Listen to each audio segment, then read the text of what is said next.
मुख्य अतिथि महोदय का वक्तव्य बाद में ले लूंगा। और इस तरह से आज के हमारे जो मुख्य वक्ता हैं प्रोफेसर रजनीश कुमार शुक्ल महोदय, जो महात्मा गांधी अंतर्राष्ट्रीय हिंदी विश्वविद्यालय वर्धा के वर्तमान कुलपति हैं, मैं बहुत आदरपूर्वक उन्हें भारत की तरुणाई के सपने, जिस विषय का संबंध आज के नेताजी सुभाष चंद्र बोस की जन्म जयंती से भी जुड़ा हुआ है, मैं उन्हें सादर आमंत्रित करता हूं कि वो सर अपना माइक्रोफोन ऑन करके वक्तव्य को प्रारंभ करें। माननीय कुलपति प्रोफेसर रजनीश कुमार शुक्ल जी, आपका कार्यक्रम में हार्दिक स्वागत है।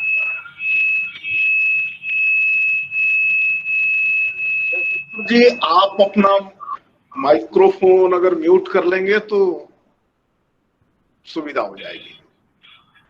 सभी प्रतिभागी बंधुओं से निवेदन है कि सभी लोग अपना माइक्रोफोन बंद रखें। सर्वेभ्यो नमो नमः।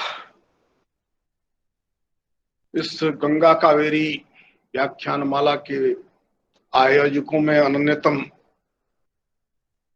बंधुवर शैलेंद्र जी, मंजुनाथ जी, जयशंकर जी, वंदना, प्राचार्य वंदना जी, इस व्याख्यान के मुख्य अतिथि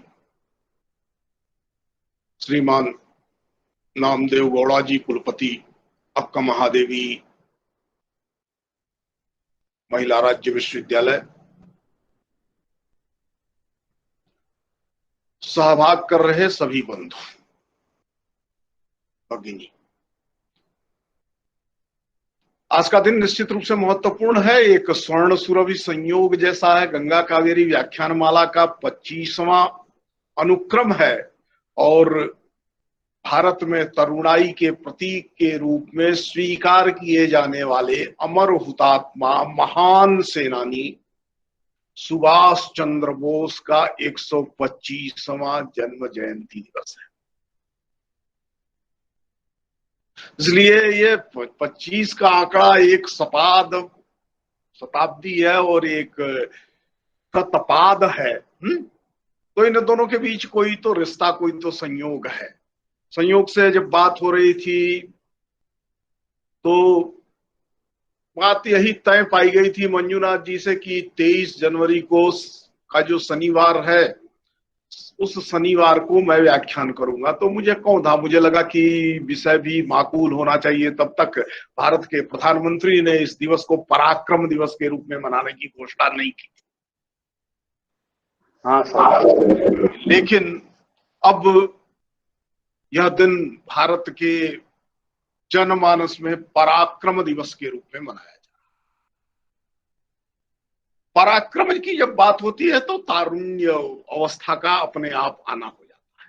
मैंने तो यह उनका जन्म जयंती वर्ष है, उनकी एक बड़ी प्रसिद्ध पुस्तक है तरुणेर स्वप्न, छोटी किताब है लेकिन बड़ी महत्वपूर्ण किताब है। और उसी समय उस किताब के आने के 1 वर्ष के अंदर ही उसका हिंदी अनुवाद भी आया था। उस किताब के महत्व को इसी से समझा जा सकता है कि उन्होंने मूल किताब बांग्ला में लिखी थी और उस किताब का 1 वर्ष के अंदर ही हिंदी अनुवाद भी आया था। वो किताब मेरे सामने था। दूसरा कि 2010-2011 में पूरी दुनिया की परिस्थितियां बदल रही थी। सोशल मीडिया ने एक अद्भुत सी क्रांति ले आ दी थी। मिस्र, ट्यूनेशिया का इत्यादि में सत्ता के परिवर्तन हो रहे थे, जनता के द्वारा हो रहे थे, युवाओं के द्वारा प्राप्त हो रहे थे। और संचार क्रांति की एक आयाम सोशल मीडिया के विकास के बाद उसकी बड़ी भूमिका थी। उस समय मैंने तरुण भारत के सपनों का आकलन करने की कोशिश की थी। 20 वर्ष होने को आए, 10 वर्ष होने को आए। अब 10 वर्षों में तरुण भारत के सपने भी बदले हैं, भारत की तरुणाई के सपने भी बदले हैं। सपनों का आकार, रूप, रंग बदला है। सपनों का जो आत्म तत्व है, सपनों का जो चेतना पक्ष है, वो नहीं बदला है। सपनों में जो संघर्ष है वो नहीं बदला। इसलिए मुझे लगा कि इस विषय पर अगर चर्चा की जाएगी तो यह नेताजी के जन्म जयंती के वर्षों पर दिन होने वाले इस व्याख्यान की दृष्टि से एक माकूल विषय होगा, एक उचित विषय होगा। तो मैं इस व्याख्यान की शुरुआत करने के लिए सबसे पहले 2-3 पंक्तियां उद्धृत करना चाहता हूं तरुणाई के स्वप्न से, तरुणों के स्वप्न से। उसकी भूमिका लिखते हुए नेताजी लिखते हैं, एक उद्देश्य की सिद्धि के लिए, एक संदेश के प्रचार के लिए हमने पृथ्वी पर जन्म ग्रहण किया है। सूर्य यदि संसार को आलोक से जगमगाने के लिए उदित होता है, गंध वितरण के लिए यदि उपवन में फूल खिलते हैं, अमृतमय जलदान के लिए यदि नदी समुद्र की ओर दौड़ी जाती है, तो हम भी यौवन पूर्णानंद और उल्लास लेकर एक सत्य की प्रतिष्ठा के लिए संसार में आए। यह भारत के तरुणों का शाश्वत प्रश्न है। यह कोई सुभाष चंद्र बोस लिख रहे हैं इसलिए तो उस कालखंड में उत्पन्न हुआ प्रश्न नहीं है। भारत का तारुण्य, भारत की तरुणाई इतिहास की दृष्टि से देखा जाए तो परिवर्तनकारी रही है। किसी भी प्रकार की स्थापित जड़ता के विरुद्ध, और केवल स्थापित जड़ता के विरुद्ध नहीं है, क्योंकि मूल्यों के क्षरण के कालखंड में मूल्यों की स्थापना के लिए, और केवल मूल्यों की स्थापना के लिए नहीं, उससे आगे बढ़ करके नए मूल्यों की निर्मिति, क्षरित मूल्यों का पुनर्संस्कार और मानव जाति के कल्याण के लिए भविष्य की सुनहले सपने देखने का कार्य करती है। वस्तुतः तरुण तो वही है जो सपने देखता है। जो सपने नहीं देखता है वो तरुण हो ही नहीं सकता है। इसको आयु के साथ जोड़ा नहीं जा सकता है।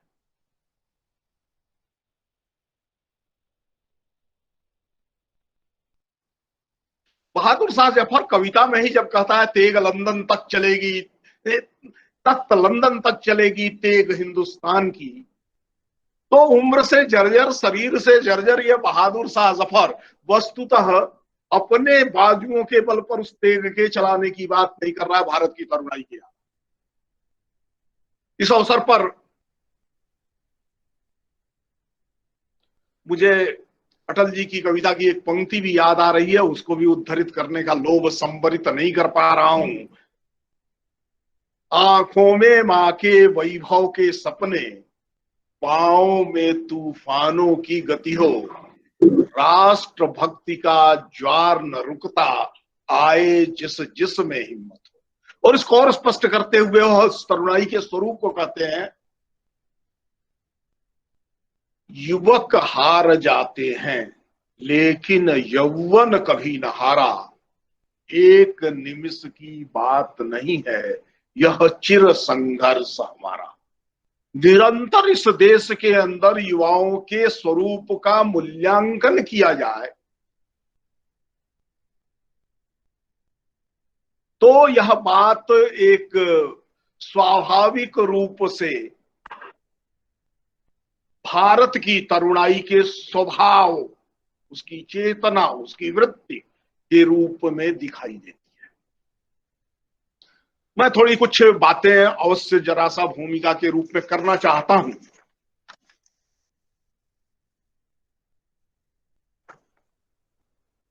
युवक तरुण कौन है? तो मुझे तो उसकी व्युत्पत्ति परक परिभाषा बड़ी अच्छी लगती है, जिसमें युवत्सा है, विवेक है और कर्मठता है, वही युवक है। इनमें से किसी एक का अगर क्षरण हो गया, एक का लोप हो गया, तो फिर युवक नहीं है। केवल विवेक है तो वृद्ध हो गया,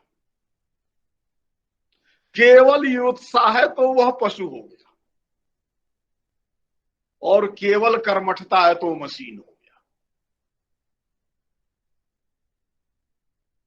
युत्साह, विवेक और कर्मठता, तीनों मिला करके मनुष्य की वह चैतन्य स्थिति को प्रतिपादित करते हैं जो सर्वदा एक सा होता है। आत्मा का जो स्वभाव है वो होता है। इसलिए जो तारुण्य है, तरुणाई है, यौवन है, यह निरंतरता है। यह अलग बात है कि आज के कालखंड में भारत के संदर्भ में कहा जा रहा है दुनिया का सबसे नौजवान देश है, यानी देश की सबसे बड़ी संख्या, युवाओं की संख्या 50% आबादी जहां युवाओं की है। दुनिया के तमाम विकसित, बड़े और प्रभावशाली राष्ट्र बूढ़े होते जा रहे हैं। बूढ़े होने के कारण उन्होंने श्रेष्ठ सपने देखने बंद कर दिए हैं। उनके श्रेष्ठ सपने देखने के बंद कर देने के कारण से मानव कल्याण के स्थान पर मनुष्य के ज्ञान और मनुष्य के ज्ञान के द्वारा उपलब्ध की गई सभी प्रकार की गतिविधियों का परिणाम विनाशकारी, हाहाकारी हो गया है। कोरोना उसका एक उदाहरण है। ये वुहान में पैदा हुआ, चीन में पैदा हुआ, या अमेरिका ने मिसाइल से चीन में गिरा दिया, इन तर्कों पर गए बिना ये इस बात का तो विचार करेंगे कि यदि इन देशों ने मनुष्य के कल्याण के सपने ठीक से देख के होते तो मानव जाति के विनाश के इन उपकरणों की या इन परिस्थितियों की निर्मित नहीं हुई होती। भारत के तरुणाई के स्वप्न को जिस संदर्भ में देखा जाना है आज, उसको आजादी का 75वां वर्ष आने वाला है।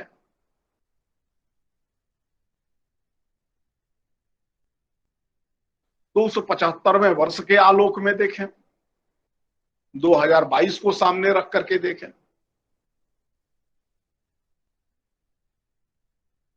भारत की आजादी इस तरुणों के स्वप्न का परिणाम है।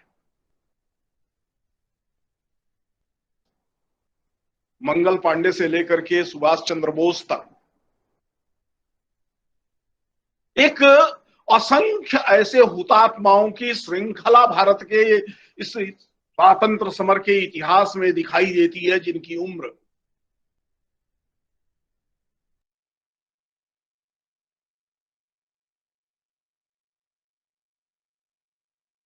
15 वर्ष से 35 वर्ष के बीच थी। 18 से 35 तरुणाई का यह युवकों की उम्र है, युवा होने की उम्र है, ऐसा यूनेस्को ने घोषित किया था 1985 में। भारत ने उसी समय कहा था नहीं, 35 वर्ष तक हम मानेंगे।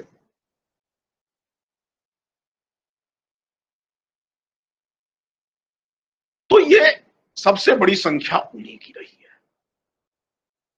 उन्होंने कुछ सपना देखा था। भारत की आजादी का तात्पर्य क्या था कि भारत को केवल राजनीतिक आजादी प्राप्त होगी क्या?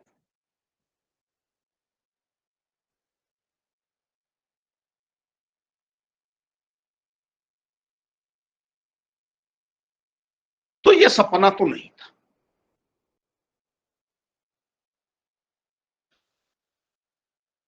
आखिर राम प्रसाद बिस्मिल, खुदीराम बोस, अशफाक उल्ला खां, राजेंद्र राहिड़ी, चंद्रशेखर आजाद, भगत सिंह, सुभाष चंद्र बोस,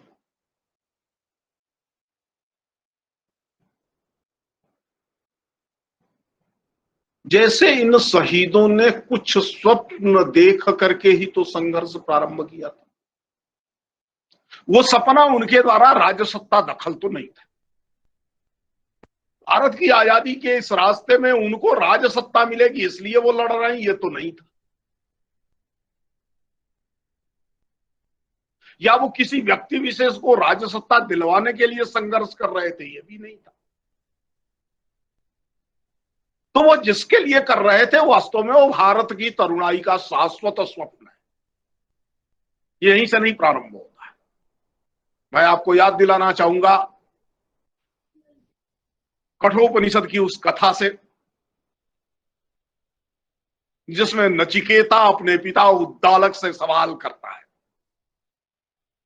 कि बूढ़ी और जर्जर गाय तो इन ब्राह्मणों को दे रहे हो, जो दूध देने के योग्य गाय है वो मेरे लिए बचा रहे हो, लेकिन पुत्र होने के नाते पिता मैं आपकी संपत्ति हूं, आपने अगर संपूर्ण संपत्ति का दान देने का निश्चय किया है तो मुझे किसको दोगे।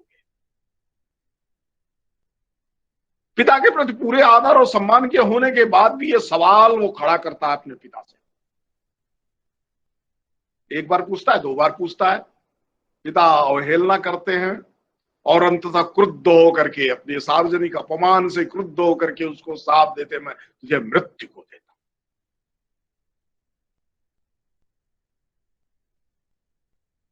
और चल पड़ता है नचिकेता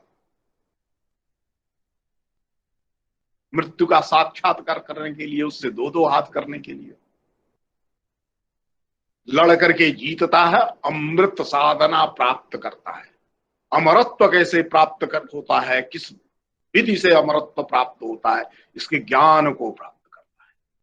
ये जो नाचिकेतस वृत्ति है, ये जो नाचिकेतस आग है, ये नाचिकेतस आग भारत के युवा का यथार्थ है। इस यथार्थ को समझे बिना भारत के युवा के, भारत की तरुणाई के, तरुण भारत के सपनों को सही समझा जा सकता।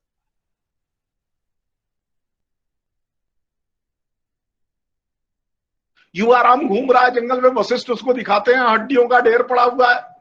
पूछता है किसके हैं, कहते हैं ऋषियों की हड्डियां हैं जो तपस्या कर रहे थे और जिनको राक्षसों ने जिनकी हत्या कर दी है, जिनका वध कर, जो राक्षसों के द्वारा खा लिए गए। वह युवा राम प्रतिज्ञा करता है, निश्चरहीन मही मही करियो।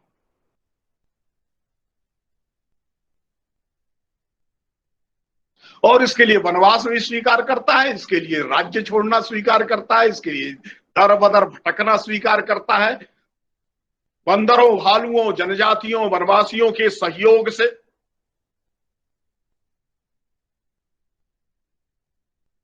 एक ऐसी सेना खड़ा करता है जो समुद्र पार करके जाती है और उस काल की भौतिक दृष्टि से सर्वाधिक समृद्ध सभ्यता और राष्ट्र के साथ टकराती है और विजय पाती।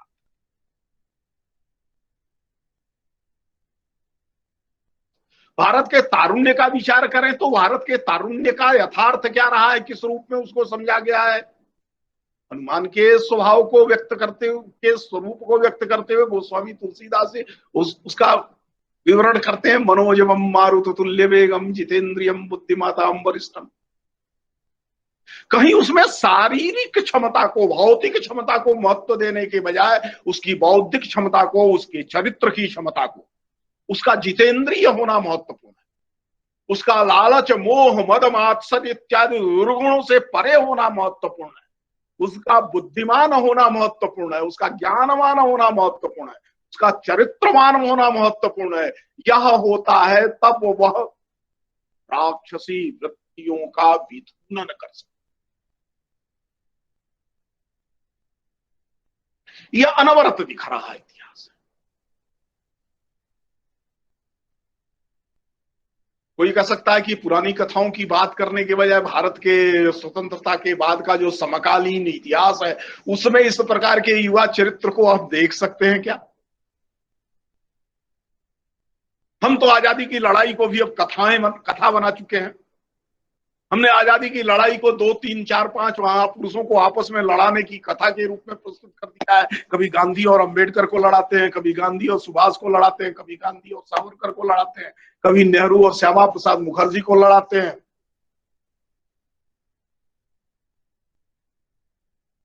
और इस लड़ाई के आधार पर भारत के इन महापुरुषों की परंपरा को समझने की कोशिश करते हैं। इसलिए इसकी चर्चा करने के बजाय मैं जो चर्चा करना चाहता हूं भारत के समकालीन इतिहास की बात कर रहा हूं। 65 सबको याद होगा, कम से कम यहां जो पीढ़ी होगी उसको 65 देखा नहीं है। मैंने भी नहीं 65 देखा है। 65 के युद्ध के बाद ही मेरा भी जन्म हुआ है, तो 65 याद नहीं है, लेकिन हमने जाना है, हम जानते हैं। एक छोटे कद का प्रधानमंत्री था जिसके बारे में पूरी दुनिया से रिपोर्ट आ रही थी कि यह तो सबसे दबा हुआ शासक साबित होगा भारत के लिए, क्योंकि एक विराट व्यक्तित्व के नेतृत्व में भारत चल रहा था और वो वटवृक्ष गिरा है, उसके नीचे उगे हुए पौधे से भारत का निर्मित कैसे होगी। और यही समझ करके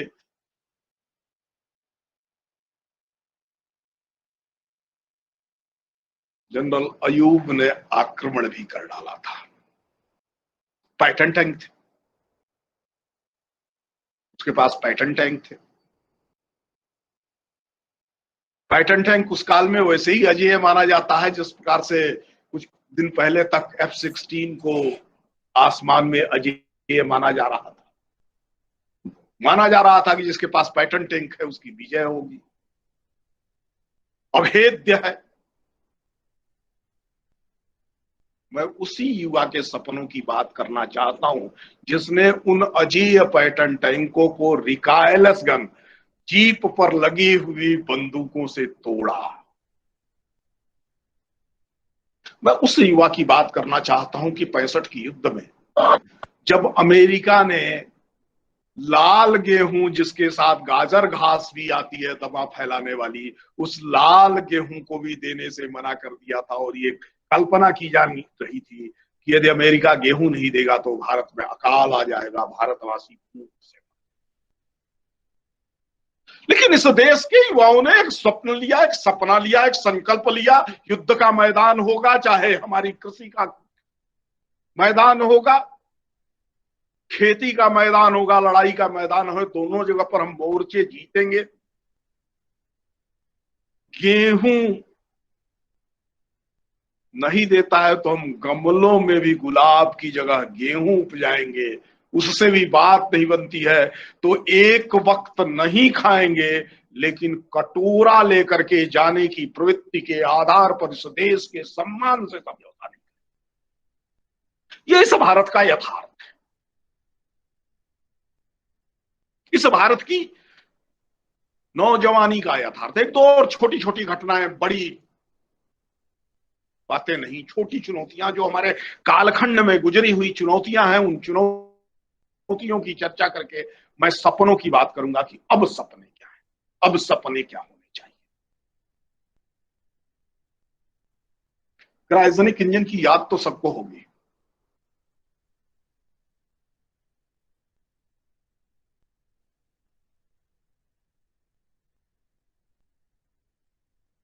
अंतरिक्ष में उपग्रह भेजने के लिए प्रयुक्त होने वाले रॉकेट्स का एक सबसे महत्वपूर्ण पुर्जा हम अमेरिका से उसको मंगाना चाहते थे, देने से इनकार कर दिया।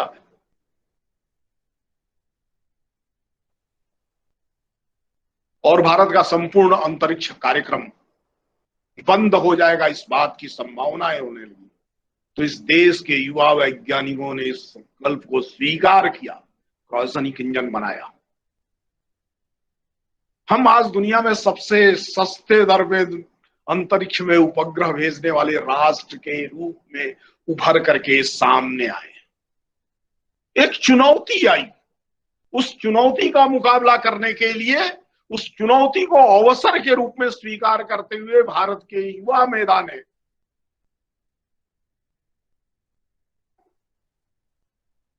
परिवर्तन किया।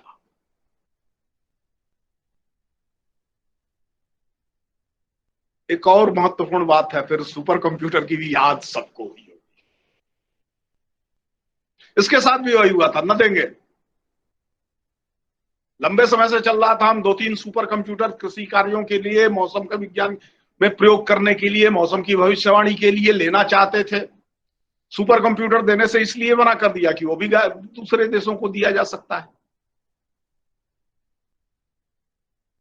इस देश की युवा मेधा ने फिर एक बार चुनौती स्वीकार की। उसके सुपर कंप्यूटर परम 10,000 जो पहला सुपर कंप्यूटर भारत ने बनाया था, उसके शिल्पकारों में अग्रगण्य, उस टीम के लीडर श्रद्धेय विजय भटकर जी उन दिनों बहुत नौजवान वैज्ञानिक थे। अभी मैंने 1 बरस पहले ही विजय भटकर जी से पूछा कि आखिर ये चुनौती स्वीकार करने की हिम्मत आपके मन में कहां से आई।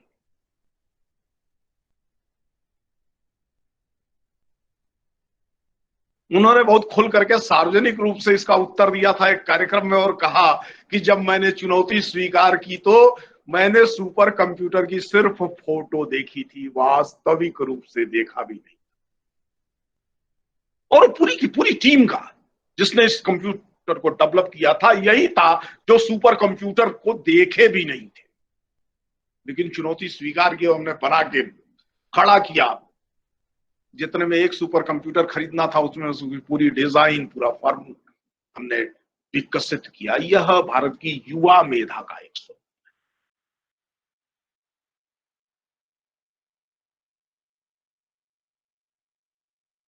भारत की युवा मेधा का स्वरूप देखना हो तो कोरोना के इस कालखंड में भी दिखेगा।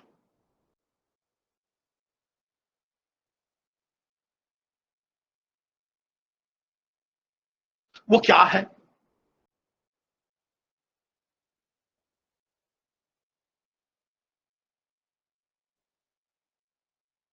पूरी दुनिया परेशान थी, हताश थी, कुंठा से ग्रस्त थी। तो परिणाम था कि लॉकडाउन के कारण जहां जहां लॉकडाउन लगता जा रहा था वहां वहां सामाजिक रूप से अस्त व्यस्त स्थिति पैदा हो रही थी, हिंसक वातावरण बन रहा। यूएसए जैसे सबसे सभ्य समझे जाने वाले इस राष्ट्र में 46 शहरों में कर्फ्यू लगाना पड़ा था। आगजनी हो रही थी, मॉल लूटे जा रहे थे, हत्याएं हो रही थी, जातीय युद्ध होने लगा था।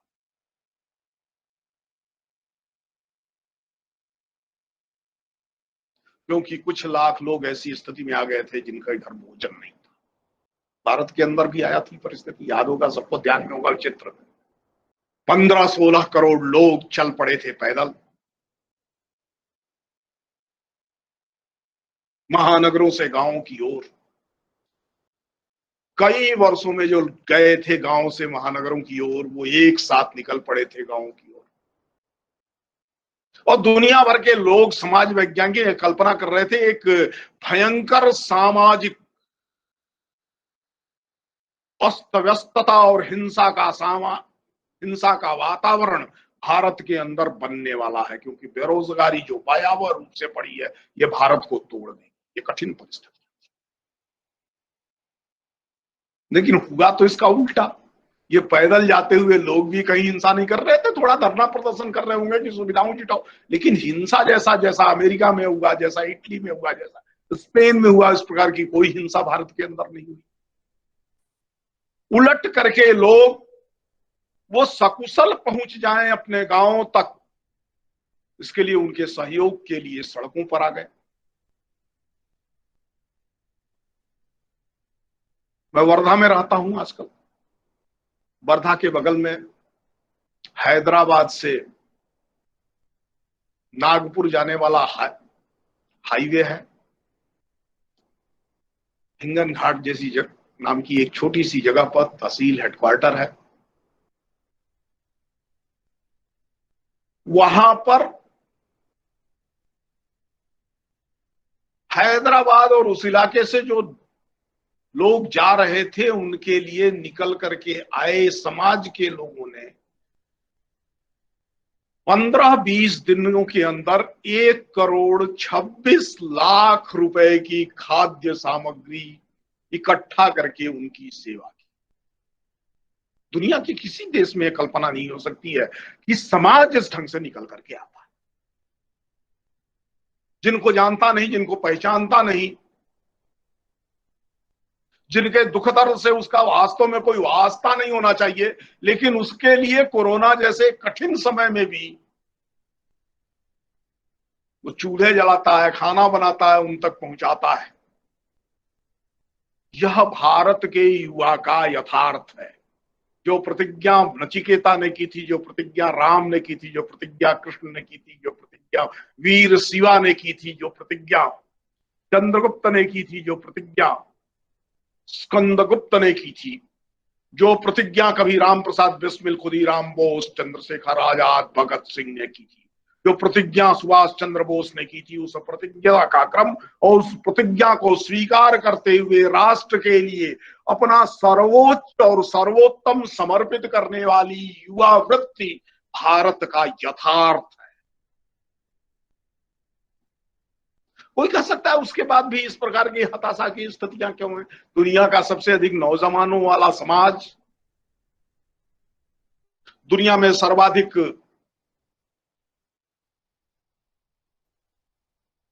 क्षमतावान युवकों का देश, जिनके कौशल पर इतना भय होता है कि ओबामा भी कहते हैं अमेरिकी नौजवानों सावधान, भारत तुम्हारी नौकरियां छीन लेगा, भारतीय युवाओं से डर के रहो।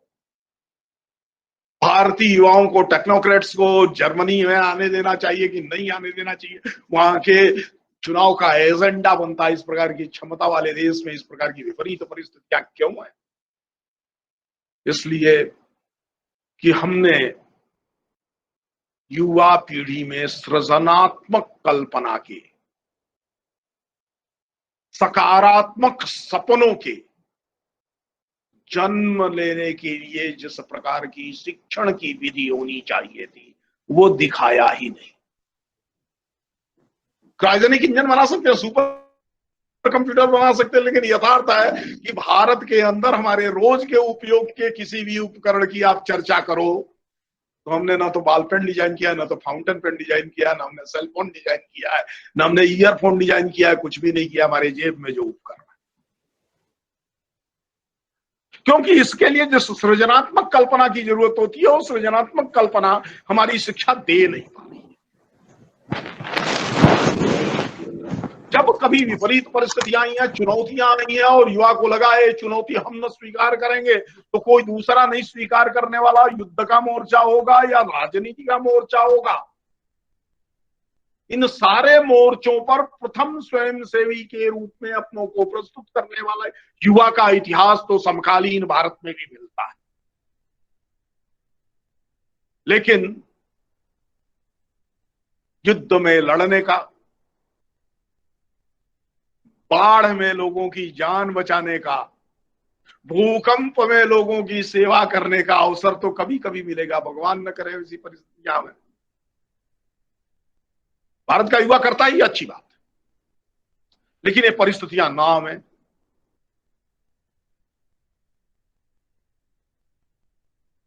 पर इस देश के लिए, इस समाज के लिए, दुनिया के लिए काम करने का अवसर हर क्षण है। कोई समय ऐसा नहीं है जब देश के लिए, दुनिया के लिए, समाज के लिए काम नहीं किया जा सकता है। इस परिस्थिति का बोध, इस बोध को उत्पन्न करने का कार्य केवल और केवल शिक्षा के द्वारा। इस प्रकार की शिक्षा व्यवस्था हमने नई निर्मित की।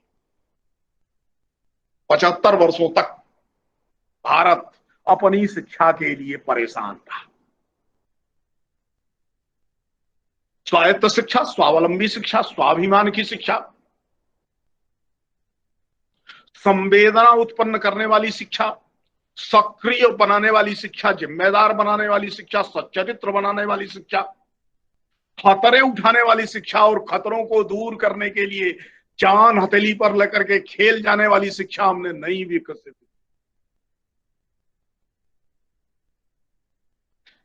हमने सिर्फ मेधा का और सिर्फ कौशल का प्रशिक्षण होना चाहिए। किसी को मेधा का प्रशिक्षण मिलेगा, किसी का कौशल का प्रशिक्षण मिलेगा, दोनों को इसका एक साथ प्रशिक्षण नहीं मिलेगा। मेधावान मेधावान रहेगा, कौशलवान कौशलवान रहेगा और बोधवान कोई नहीं रहेगा। इस प्रकार की जो शिक्षा व्यवस्था बनाई है उसने सृजनात्मक कल्पना का, सुनहले सपने देखने का, गुणात्मक सपने देखने का, परिवर्तन के सपने देखने का, भारत को बनाने का, भारत के बनने का, भारत को जानने का और भारत को जगाने का जो दृष्टिकोण होना चाहिए वो भारतीय युवा में निर्मित नहीं हो सका है।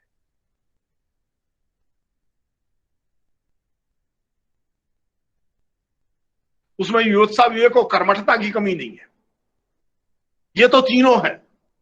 वो जूझना जानता है, युत्सु है, वो भले और बुरे का भेद जानता है, विवेकवान है, वो कर्मठ है, जब उसके सामने प्रश्न खड़े होते हैं वो करके दिखाता है। आत्मनिर्भर भारत का अभियान जब पूरी दुनिया ग्लोबल सप्लाई चेन के बंद हो जाने के कारण से लड़ रही थी, ऐसे में भारत के प्रधानमंत्री ने कहा कि हम आत्मनिर्भर भारत बनाएंगे और इस देश के लोगों ने उस चुनौती को भी स्वीकार कर लिया। लॉकडाउन की परिस्थिति में इस चुनौती को स्वीकार कर लिया और तत्काल जरूरत की चीजों में हम आत्मनिर्भर बने।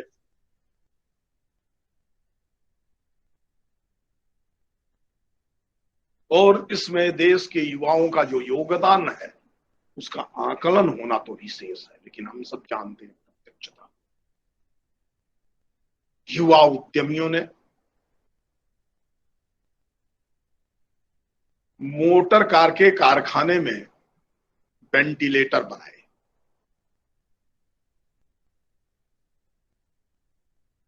खिलौनों के कारखाने में पीपीई किट बनाए। ऐसा क्यों कर सके? क्योंकि एक चुनौती आई थी। सपने देखना चुनौती का इंतजार करना नहीं है। सपने देखना हमेशा सुनहरे दिन कैसे आएंगे, अच्छे दिन कैसे आएंगे, इसका निरंतर का यत्न है। और यह निरंतर का यत्न तो तभी होगा जब इस प्रकार के बोध से संपन्न युवा खड़ा।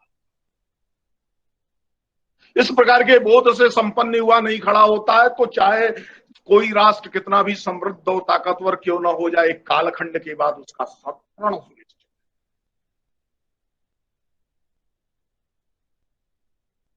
ये गीत तो हम गाते हैं, बात कुछ है कि हस्ती मिटती नहीं हमारी, लेकिन हस्ती मिटती क्यों नहीं, इस प्रश्न का उत्तर हमने तलाशा है क्या?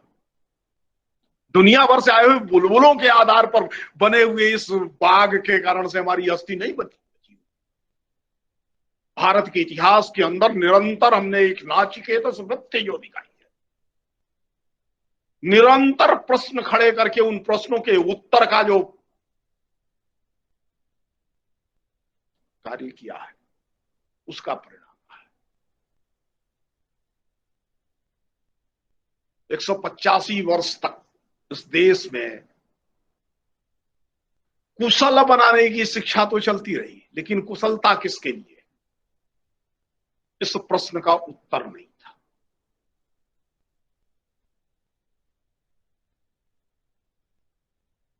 मनुष्य को, किसी भी जाति को, किसी भी समूह और समाज को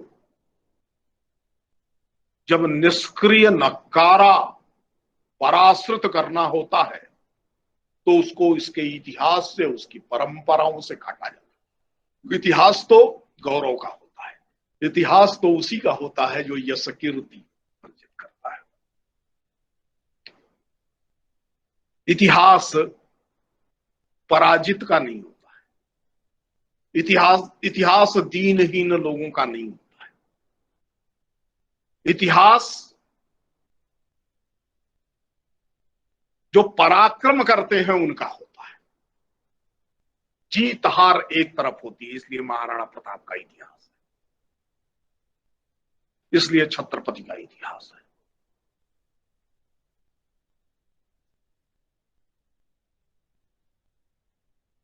जो जीत और हार के लक्ष्य को लक्ष्य न मानते हुए चिर संघर्ष को अपना लक्ष्य मानते हैं, खराब परिस्थितियों को बदलने में किए गए अपने यत्न और योगदान को जीवन लक्ष्य मानते हैं, इतिहास उनका होता है।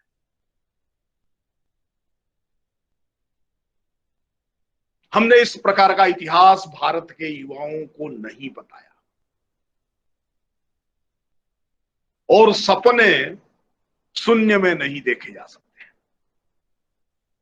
अगर हम पराजित थे, दलित थे, कुछ लोग आए, गोरे चिट्टे लोग, और उन गोरे चिट्टे लोगों ने इस देश को एक बनाया, इस देश को पढ़ना लिखना सिखाया, इस देश को टाई सूट पहना करके जेंटलमैन बनाया। इस सब प्रकार की अवधारणा के आधार पर राष्ट्र निर्माण का सपना हमने जब देखा था और we are nation in making की बात की थी, तो नेशन और मेकिंग की बात करने वाला वह आदमी वह था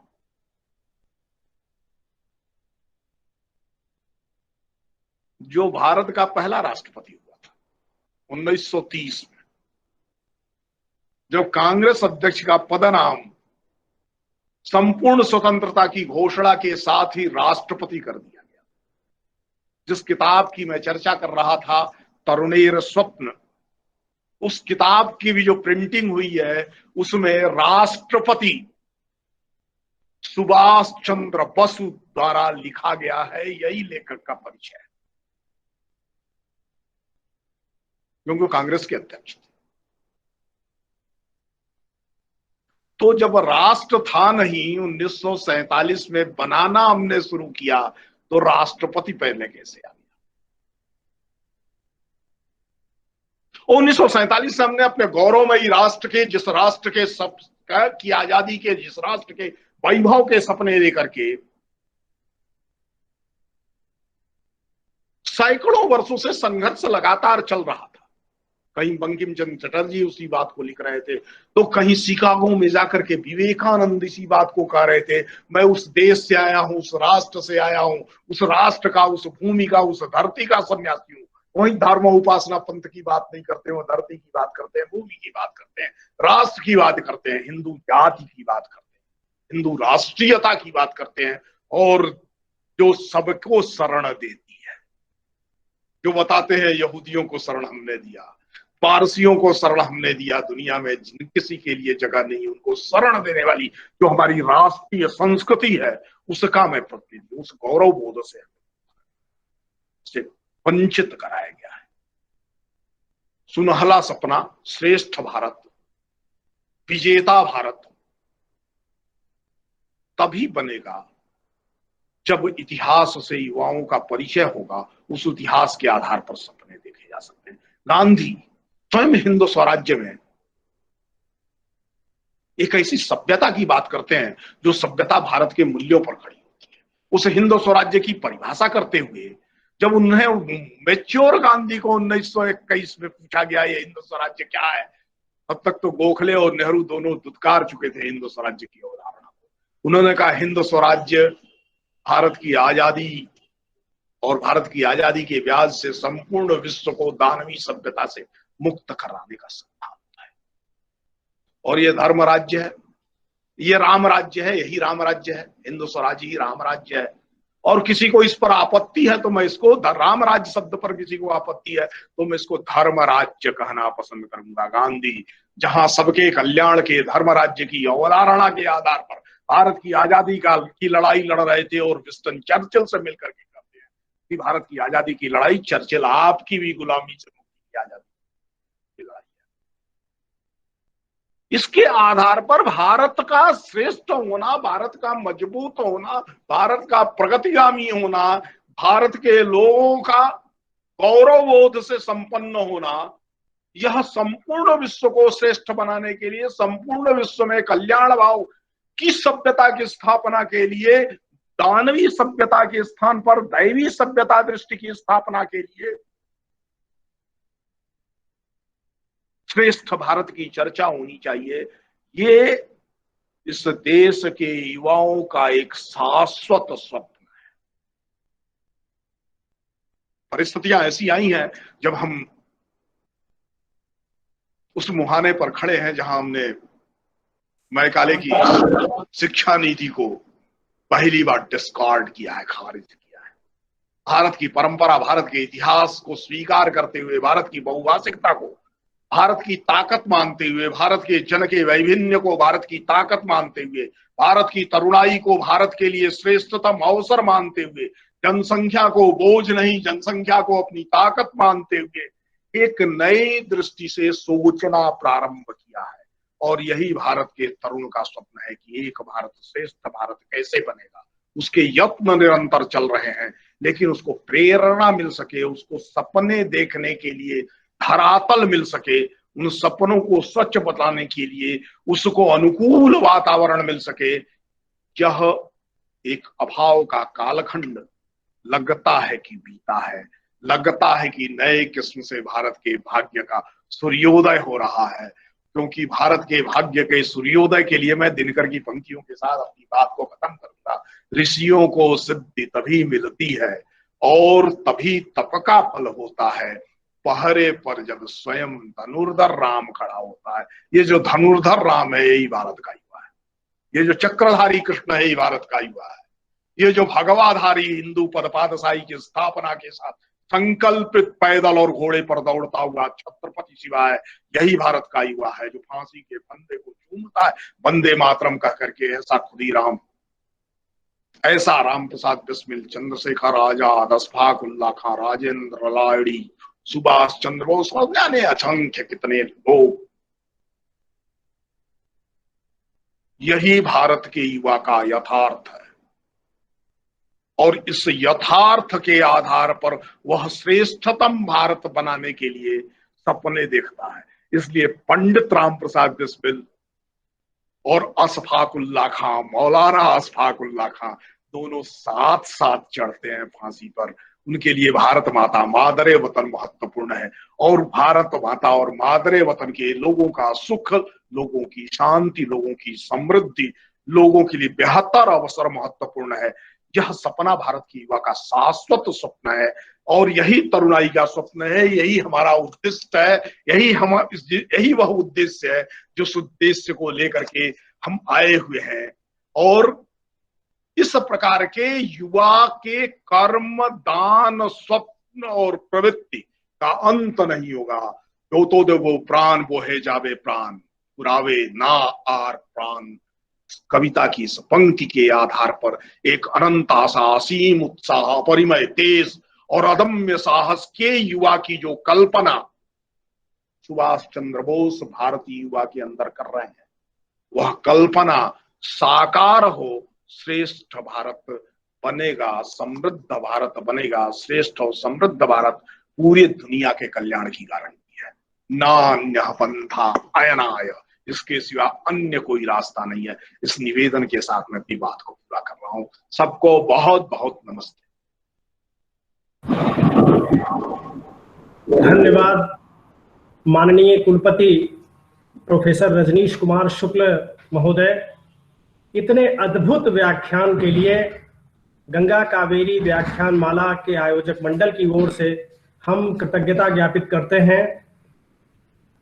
एक व्यापक संदर्भों को समाहित करते हुए आपने जिस तरह से आज का ये व्याख्यान इस वेब मंच पर दिया है, यह भी एक ऐतिहासिक व्याख्यान बन गया है। नेताजी सुभाष चंद्र बोस के तरुणेर स्वप्न पुस्तक के हवाले से बात करते हुए भारत के गौरवशाली अतीत में हम लोगों को यात्रा कराते हुए और जिस तरह से आपने एक बृहत्तर राष्ट्र राज्य की जो परिकल्पना है, एक भारत राष्ट्र की एक कोई ऐसी सामूहिक अस्मिता क्या हो सकती है, उसको लेकर जिस तरह से दृश्यमान वक्तव्य आपने दिया है, इसके लिए मैं बार बार आपके प्रति आभार व्यक्त करता हूं। भरपूर सकारात्मकता से युक्त आज का ये व्याख्यान भारत के युवाओं के लिए एक स्थायी तौर पर मार्गदर्शन का काम करेगा, ऐसा भी मेरा विश्वास है। तरह तरह की नकारात्मकताएं होती हैं, पर आज का जो ये व्याख्यान है, इसने युवाओं को यह अवसर दिया है कि वह अपने अंदर की जो शक्ति है उसको पहचान कर सतत वो अग्रगामी हो सकें। नान्याः पंथाः विद्यते अयनाय कह करके आपने इस वक्तव्य का समापन किया है सर ने। मैं दिनकर जी की ही पंक्ति से जिस अतीत बोध को आपने व्यक्त किया है, जिससे एक लंबे औपनिवेशिक काल में हम कट गए, जब भी अतीत में जाता हूं मुर्दों को नहीं हिलाता हूं, जब भी अतीत में जाता हूं मुर्दों को नहीं हिलाता हूं, पीछे हटकर फेंकता बाण जिससे कंपित हो वर्तमान। ऐसे महान हुतात्मा नेताजी सुभाष चंद्र बोस के स्मरण के बहाने आज भारत के युवाओं को संबोधित है आज का आपका जो व्याख्यान है, उसके प्रति हम पुनः पुनः कृतज्ञता व्यक्त करते हैं।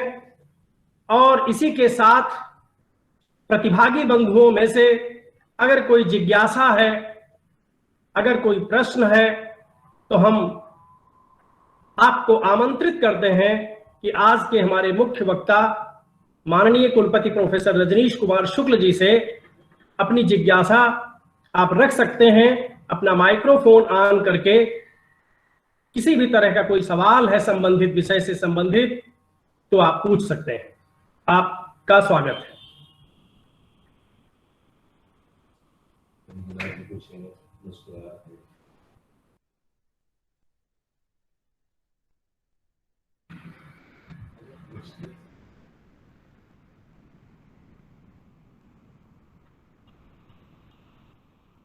इतने समावेशी व्याख्यान के बाद जिज्ञासाओं का प्रायः समन होता है, लेकिन कई ऐसे जब आपने कठोपनिषद का संदर्भ देते हुए, नाचिकेतोपाख्यान का संदर्भ देते हुए प्रश्नांकन की भी बात की है, तो मैं चाहता हूं कि प्रतिभागी साथियों में से अगर कोई प्रश्न मन में आ रहा हो तो आप इस वेब मंच पर अपने माइक को ऑन करके प्रश्न को पूछ सकते हैं। आपका स्वागत है।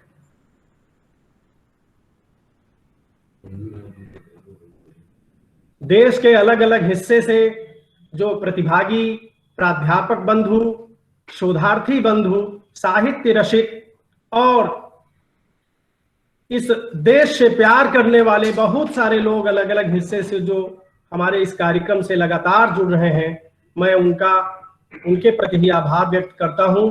मुझे लगता है कि संभवतः कोई प्रश्न नहीं है किसी का, और अगर कोई प्रश्न है तो मैं एक बार फिर अंतिम बार जो है आपको आमंत्रित करता हूं कि आप अपने माइक्रोफोन को ऑन कर लीजिए और आप आज के मुख्य वक्ता से। जी तिवारी जी, डॉक्टर साहब जी जी जी आज के नचिकेतोपाख्यान से ही प्रश्न अगर करना चाहें। स्वागत है। डॉक्टर राकेश नारायण द्विवेदी जी उरई से हैं, आपका स्वागत है।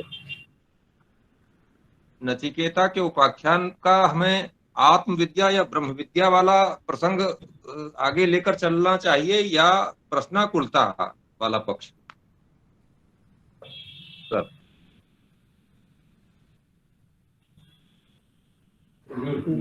जी, कुलपति महोदय अपना माइक्रोफोन ऑन कर लीजिए। वस्तुतः हमारे साथ होता क्या है ना कि हम दो विकल्प हमारे पास हो तो एक चुनने के लिए लगता है कि बाध्य कर दिए। प्रश्नाकुलता होगी तो आत्मविद्या प्राप्त होगी, प्रश्नाकुलता होगी तो ज्ञान में नित नवीन संभावनाओं के लिए जगह होगी। उद्दालक में प्रश्नाकुलता नहीं थी, इसलिए उसका ज्ञान रूढ़ी को प्राप्त कर गया। इसलिए प्रश्नाकुलता तो प्रथम चीज है, लेकिन हम वहां से लेकर के सिर्फ प्रश्नाकुलता तक की बात न करें, अपितु जो विधि है उस विधि की बात करें। उत्तिष्ठत जाग्रत प्राप्य वरान् निबोधत क्षुरस्य धारा निशीथा दुरत्या दुर्गम पतस्तत् कवयो वदन्ति। उठना है, जागना है, लक्ष्य को प्राप्त करना है और तब तक नहीं रुकना है। ये केवल प्रश्नाकुलता नहीं है, ये समाधान की प्राप्ति के लिए आकुल माकुल व्यक्ति है। जब तक समाधान नहीं तब तक केवल प्रश्न उठाना ये निगेटिव प्रोसेस नहीं है। नचिकेता एक प्रोसेस ऑफ निगेशन नहीं है, केवल प्रतिरोध धर्मी व्यक्तित्व नहीं है, अपितु सृजनात्मक कल्पना संपन्न है। सृजनात्मकता और कल्पनात्मकता, यह जो भारत की औपनिषदिक परंपरा का यथार्थ है, इस यथार्थ को समझने की जरूरत है, ऐसा मुझे लगता है। जी और किसी साथी का कोई प्रश्न अगर है तो आप आमंत्रित हैं। किसी तरह की कोई जिज्ञासा, कोई प्रश्न? एक निवेदन आगे बढ़ते हैं। जयशंकर जी, जी जी 9 बजे तक का कार्यक्रम मुझे मिला था, 6:15 हो गए हैं। और जी, मैंने क्या किया कि 6 बजे से ही मेरे विश्वविद्यालय का एक कार्यक्रम है जो मेरी अनुपस्थिति के कारण से विलंब हो रहा है। हाँ, मुझे मालूम है सर, वो ब्रोशर भी मैंने देखा था, तो मैं आपको अभिवादन करता हूँ, कृतज्ञता व्यक्त करता हूँ सर। आपका मूल्यवान समय हमें मिला। हमारे साथी, बस मैं समाप्त कर रहा हूँ सर, हमारे साथी डॉक्टर ए मंजूनाथ जी से अनुरोध है कि वो धन्यवाद ज्ञापन देकर कार्यक्रम को संपन्नता की ओर निकले। डॉक्टर ए मंजूनाथ जी। धन्यवाद तिवारी जी, धन्यवाद सर। मैं डॉक्टर मंजूनाथ, आपसे जो आपके कार्यालय से मैंने ही संपर्क किया था और हमारा ये एक सपना था कि 25वां व्याख्यान आपका ही हो। हमने ये तय किया था कि आपका ही 25वां व्याख्यान रखा जाए, क्योंकि यह हिंदी प्रदेश से और हिंदी के प्रदेश से और मिल करके हम इस तरह का व्याख्यान चला रहे हैं। तो ये मेरा जो उद्देश्य था कि आपको ही इसमें, क्योंकि ये 25वां व्याख्यान है और सुभाष चंद्र बोस की 125वीं जन्म जयंती के संदर्भ में होने वाला व्याख्यान है, इसीलिए हमने सोचा आपका ही व्याख्यान रखे। तो आपने अपनी व्यस्तता के बावजूद भी हमारे लिए आपने अमूल्य समय निकाला और हमारे साथ जुड़े रहे और एक ऐतिहासिक वक्तव्य, गंगा कावेरी व्याख्यान माला में एक ऐतिहासिक वक्तव्य है, इस वक्तव्य को आपने प्रस्तुत किया है। तो क्योंकि मैं इसकी कोई मतलब वर्णना नहीं कर पाता हूँ, बहुत अत्यंत महत्वपूर्ण व्याख्यान है आपका। इस दृष्टि से मैं अपने कॉलेज, मतलब बॉम्बे कॉलेज है खड़ा, मंगलूर विश्वविद्यालय हिंदी अध्यापक संघ मंगलूर में उसका अध्यक्ष हूँ, और उसके साथ साथ श्री लाल बहादुर शास्त्री महाविद्यालय गोंडा की ओर से आपके इस अत्यंत महत्वपूर्ण व्याख्यान के लिए हृदय से आभार व्यक्त करते हुए बहुत बहुत धन्यवाद प्रकट करता हूँ सर। बहुत बहुत धन्यवाद।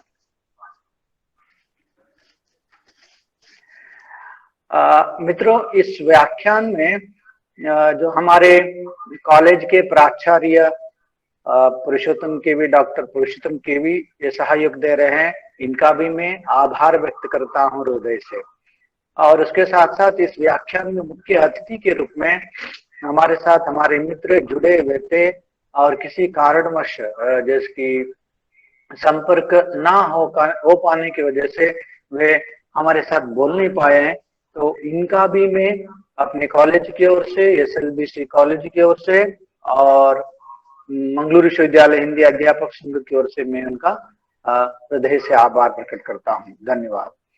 और इसके साथ हमारे श्री लाल बहादुर शास्त्री महाविद्यालय के प्राचार्य प्रोफेसर वंदना मैडम, जो इनका सहयोग हमारे साथ रहा है, इनका भी मैं बहुत बहुत हृदय से आभार व्यक्त करता हूँ, धन्यवाद व्यक्त करता हूँ। मित्रों, यहाँ इस व्याख्यान माला का यह 25वां व्याख्यान है। इस महीने के व्याख्यान में पहला व्याख्यान था श्री राहुल देव जी का, हिंदी पत्रकारिता की भाषा पर उनका व्याख्यान था। दूसरा व्याख्यान विश्व हिंदी साहित्य की रूपरेखा, प्रोफेसर जी गोपीनाथन, जो पूर्व कुलपति महात्मा गांधी अंतर्राष्ट्रीय हिंदी विश्वविद्यालय वर्धा, उनका व्याख्यान था। और तीसरा व्याख्यान प्रोफेसर गिरीश मिश्र, फिर एक बार पूर्व कुलपति महात्मा गांधी अंतर्राष्ट्रीय हिंदी विश्वविद्यालय वर्धा, उनका व्याख्यान था। आज का यह चौथा व्याख्यान है इस महीने का, और हमारे इस व्याख्यान के 25वां व्याख्यान है, रजत व्याख्यान है, महत्वपूर्ण व्याख्यान है। इसमें हमारे साथ जुड़े हुए हैं प्रोफेसर रजनीश कुमार शुक्ल जी, माननीय कुलपति महात्मा गांधी अंतर्राष्ट्रीय हिंदी विश्वविद्यालय वर्धा के। आज का इनका वक्तव्य का विषय था भारत की तरनाई के सपने, और इस महीने के अंतिम व्याख्यान 31 को शनिवार 5 बजे होगा। श्रीमती सुधा अरोड़ा जी का, जो हिंदी के प्रख्यात साहित्यकार कथाकार है, तो उस व्याख्यान का विषय होगा महिला रचनाकार और सामाजिक सरोकार। इस विषय पर उनका व्याख्यान होगा। मित्रों, हमारे साथ जैसे कि प्राध्यापक बंधु जुड़े हुए हैं और हिंदी साहित्य प्रेमी जुड़े हुए हैं और शोधार्थी मित्र जुड़े हुए हैं। आपका सहयोग इसी तरह हमारे साथ बना रहे। आप सभी को मैं अपने कॉलेज की ओर से, श्री लाल बहादुर शास्त्री महाविद्यालय गोंडा की ओर से और मंगलौर विश्वविद्यालय हिंदी अध्यापक संघ की ओर से आप सभी को साधुवाद देता हूं। बहुत बहुत धन्यवाद। इसके साथ एक अत्यंत महत्वपूर्ण व्याख्यान, 25वां व्याख्यान, इसका संचालन कर रहे हैं, क्योंकि हम मतलब मैं और हमारे मित्र डॉक्टर जयशंकर तिवारी, हम दोनों मिलकर के बहुत मेहनत से, परिश्रम से इस व्याख्यान का संचालन कर रहे हैं। तो आज के कार्यक्रम का संचालन, सुंदर संचालन करने वाले हमारे मित्र डॉक्टर जयशंकर तिवारी जी का भी मैं हृदय से आभार प्रकट करता हूं। बहुत बहुत धन्यवाद मुझे अवसर देने के लिए। Jaishankar Tiwari ji, over to you. धन्यवाद मित्र डॉक्टर एस.ए. मंजूनाथ जी। इतने व्यवस्थित ढंग से इस कार्यक्रम को संचालित करने में आपकी जो लगातार सहभागिता है, जो साथ में सहयोग है, इसके लिए आपको भी धन्यवाद देना बनता है।